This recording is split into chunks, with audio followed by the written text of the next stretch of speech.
Well, you can stand on the street corner and you can pretty much say whatever you want to say, and that's true, to some extent today. It's just that when you start to become popular and you start to influence people, that's when I think that the powers that be come and crack down upon you. And so, that's something that we have to keep in mind. And I think we do have to. I'm always, I think unity and truth get at war sometimes. Whether we want to unify or whether we want to be truthful, because sometimes it's hard to do both.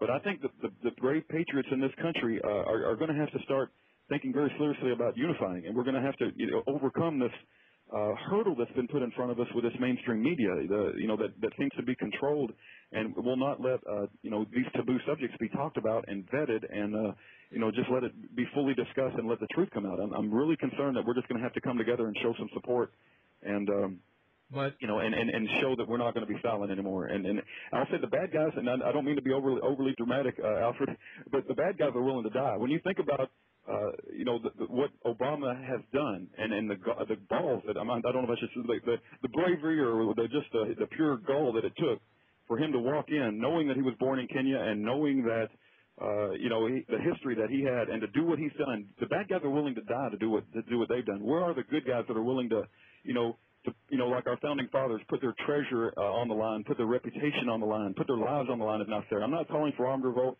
I don't want to hurt anybody. I don't want violence on anybody. But we have to be willing to speak the truth no matter what. It's simply that important. We've got to be able to have freedom of speech, and we've got to know the truth about these issues. You were talking about the media has been controlled, for example, and YouTube is to some extent, it's a little surprising. I wouldn't expect that the management of YouTube is unilaterally decided we're going to shut down criticism of Obama.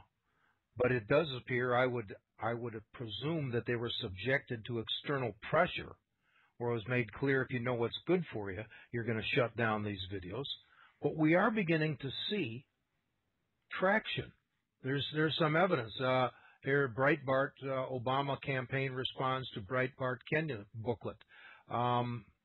This was the 1991 booklet published by President Obama's literary agent that claimed the president was born in Kenya. They have since come back and said, oh, that was a fact-checking error in 1991, and it is at least curious that the attorney that initially dug up Obama's past, he also, in 2008, he also concluded Kenya. Mm-hmm. Interesting coincidence. But point, Breitbart is news outlet. They are beginning to report it. We've got Times 24/7. This is an internet version of the Washington Times. They've been pushing this. All right, they've been pushing the question of Obama's eligibility, I'd say, for the last month. And they've had repeated articles in the Washington Times that are suggesting that Obama is not eligible to be president. So we're beginning to see evidence of a kind of change here.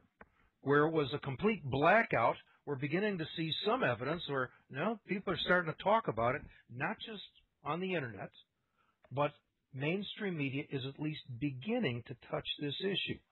Do you think any of this is a significant change, or is this just, does it give us cause for hope, or is this just a little random noise that isn't going to amount to much?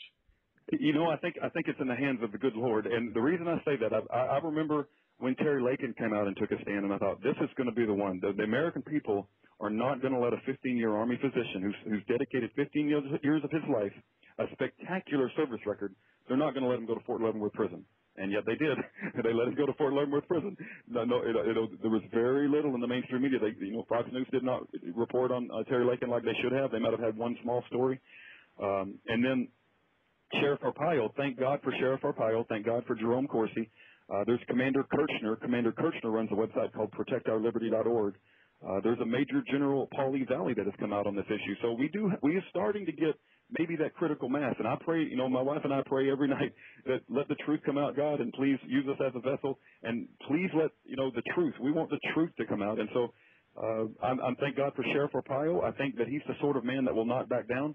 I know Donald Trump has done quite a bit to get publicity to this issue, but Donald Trump's, I'm not trying to slam him too hard for those that like Donald Trump, but he's not the sort of man to push this all the way. I mean, he's not he's got a lot of other interests going on, and he Business did is bring business.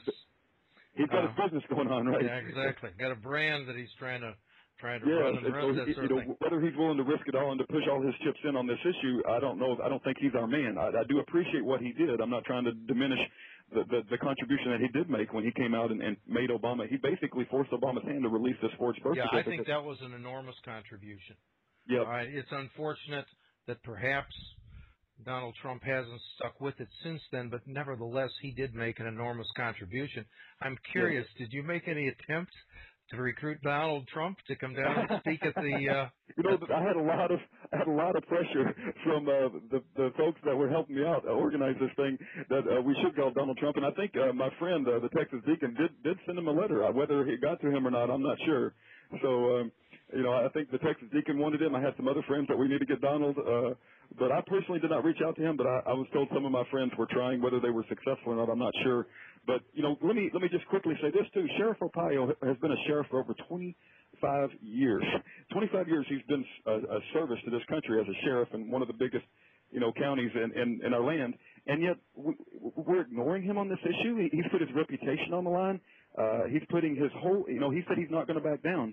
And when did we get to a point where we ignore men like Sheriff Arpaio? It used to be that, if he, he's the guy who makes his, the people in jail wear the pink jumpsuits, right? And he said if it's good enough for our military, it's good enough for the people in my jail. But it's like, and that would get on our mainstream coverage. But why don't we cover this when Sheriff Arpaio talks about this? You never see Fox News talk about Sheriff Arpaio and the fact that he's put his whole reputation on the line. This is what Sheriff Arpaio will be known for his legacy. Oh, and yet he's another one who's taken an extraordinary risk, taking the stand. I'm sure he's had significant pressure brought to bear. He's undoubtedly, I would presume, there have been threats that are at least implicit. He understands this is dangerous business, and your question is why doesn't at least in part, why haven't the American people jumped on this issue? And the answer, in part, is if a tree falls in the forest and CBS doesn't report it, did it make a sound? Okay. And whether this is the way they're operating, if the mainstream media doesn't report this stuff and get on it, the American people, rank and file, don't pay much attention to the issue.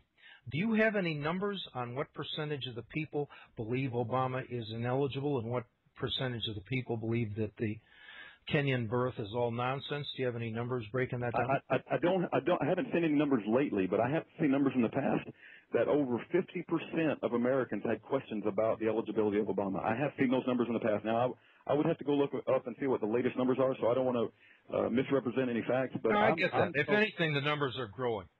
Yeah. And the way you express it is you say over 50% have questions. It doesn't necessarily mean that they believe Obama is ineligible, but they say, where did you get this phony birth certificate come from? What's the deal on the Social Security card? And so on. Right. And you start going down lists and say, look, somebody needs to answer these questions. And no one in the most transparent administration in American history, that was what Obama promised. They were going to be telling us everything. We'd have access to all the information. No one in the most transparent, or allegedly most transparent administration is coming forth with the information. I've got something here. Are you familiar with the 20th Amendment? I think I have heard it mentioned by a couple of people. Is this the one where the president must be, there's a period where he must be checked out? Yeah, that's what it comes down to. Section 3, and I'm reading from it right now. I'll read part of it. The 20th Amendment was adopted in 1933. Ratified in 1933, and it involves the election of the president and vice president.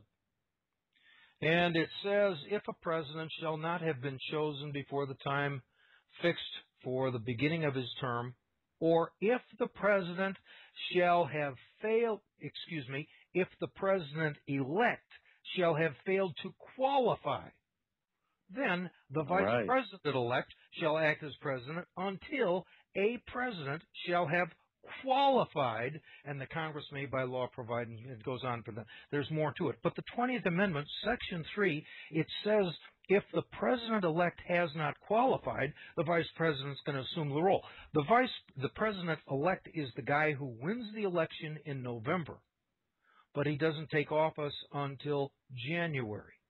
There's a 2-month period there, and what this 20th Amendment implies is there is supposed to be a qualification period where somebody's supposed to now check this guy out and make sure that he's eligible to be president.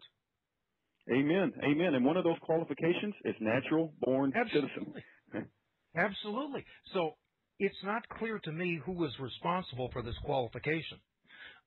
For this qualification process, I'm going to assume it's the House of Representatives. It might include the Senate. For all I know, it's the Electoral College. I don't think it's the Electoral College, though I don't believe that's it. I'm guessing the House of Representatives, but nevertheless, there is a qualification period from the time of the election until the time when the president-elect takes office. Now, how is it that I'm just curious, and I doubt that you have an answer. I certainly don't. How is it that we didn't have a qualification period for Obama back in 2008? And do you suppose if Obama is reelected this year, will there be a qualification period as implicitly required by the 20th Amendment? Yeah, you bring up a very good point, Alfred. And just because if we have not done it in the past doesn't mean we should not do it in the future. Absolutely. Absolutely, and we have got to fix this. We cannot let this loophole continue to go on. And oh my goodness, when you said if Obama is reelected, I couldn't. The countenance on my face just fell. So it was like we have got to do something to prevent that. Well, I understand. Because we have got to make our eligibility laws stick. We have got to do that. And what do you have? We're going to have a seminar this Saturday. Why don't you tell folks where it's going to be and tell them the most important thing probably is to give them your website. Sure, Identify absolutely. your website where people can look at the website and you'll get all of the instructions. It'll show you what time and who's going to speak there. Doesn't cost anything. Rudy's putting this on out of his pocket, ladies and gentlemen. Okay? It's a labor of love, Alfred. It really is. Yeah, this is a free attendance. There'll be, I believe, $8 if you want lunch. They're going to have lunch there, and if you want lunch, it'll cost you $8. But other than that, it's free. And if you don't want the lunch, absolutely. Right, and we are starting to get a lot of people. I think it's going to show up, and this should be some good patriots. And I expect the crowd to be full of good patriots that want to hear the truth. And let me just say that the website is icareabouttheconstitution.com. I'll say that again, icareabouttheconstitution.com.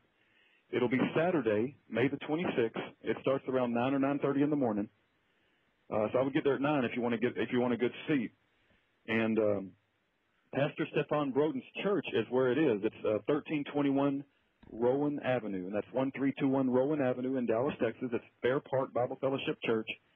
And our pastor, Pastor Stefan Broden, who is a righteous man of God, who will say the truth even if it's unpopular. And like I said earlier, I think you could count the churches on less than one hand that are brave enough to hold an event like this.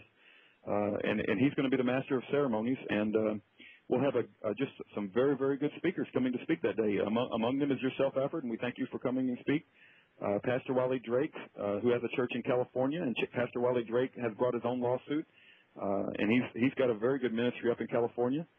Pastor Carl Gallups, who has over 22 million views on YouTube, and we're looking forward to having him share a word with us about constitutional elections and what he has to say on this. And then Dr. Orly Tates, who is nationally known, and she is a candidate for the United States. She's a candidate. Orly Tates is a candidate for the Republican nomination for senator, United States Senator in California. And if it's my understanding, she is at the head of the pack right now. Yep, she's running against Dianne Feinstein, right? Well, Feinstein is the incumbent Democrat, but again, Dr. Orly Tates, high probability she will be the Republican nominee for United States Senator out of California. She's flying in. We got Reverend Manning flying in. He's coming in from Harlem, New York. Dr. Orly Tate's coming in from California. I'm not sure where the rest of these people are coming from, but you have assembled a panel here, not just a panel. These are speakers. There won't be a panel per se, but you've done something here that really has national significance. And it's really quite extraordinary. There's a couple more speakers you may want to mention here before we... Well, Mickey Booth as well. Mickey Booth wrote a book called Memoirs of a Community Organizer, and she participated as an eyewitness in Pastor Manning's trial.